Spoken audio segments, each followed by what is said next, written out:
Koyup bu adam kızı. Sonra informasiya ishlashlar bunga shularni boshlaymiz. Unga savol bo'lsa berishingiz mumkin. Yangi vaqtda. Benim fermerligim var. Tur. Benim fermerligim var. Komşularni sug'orish uchun kelib olmoqchiman. Qancha miqdorda? 100 milyon kelib olmoqchi. Qaysi mahalada? To'xtash. Fermerligingiz bo'ladigan bo'lsa 100 ming kredit olmoqchisiz. 100 ming kredit olmoqchi bo'lsangiz 312 sonli qaror bo'yicha sizga kredit ajratamiz.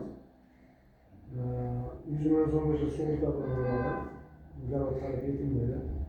Tegishli hujjatlarni ro'yxatini sizga xodimlarga uchrashasiz, berasiz. Agar fermer rahbari o'zingizmisiz? O'zimman.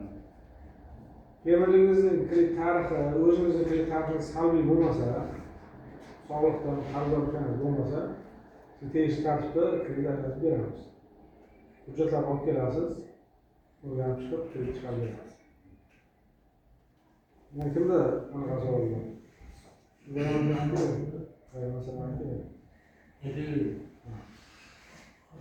Biz fermerlikka 100 million kredit chiqarmoqchi edik. O'tgan yili Kapital bankdan kredit olib yoqqanman. 37 million 500 so'm qarzdorlik ko'rsatyapti.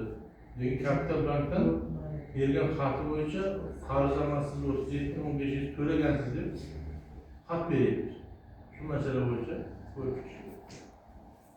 Sizni kredit tarixingizni 32 ming 500 so'm video balansga osilib qo'ygan, lekin uni siz to'lagansiz. To'laganman. Faqat kechiktirib to'lagansizda. Buni endi bu Kapital bankning aybi bo'lishi mumkin. Faqat bu sizni kredit tarixingizda ro'yxatga tushdi bu. O'tgan yil bo'lgan, to'g'rimi? Ha, o'tgan yil bo'lgan.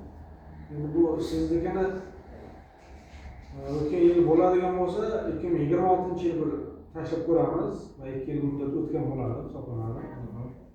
Unda xudo xolasa o'tib ketsa sizga ham shu 100 ming kredit ajratib beramiz. Yana kimda savol bor?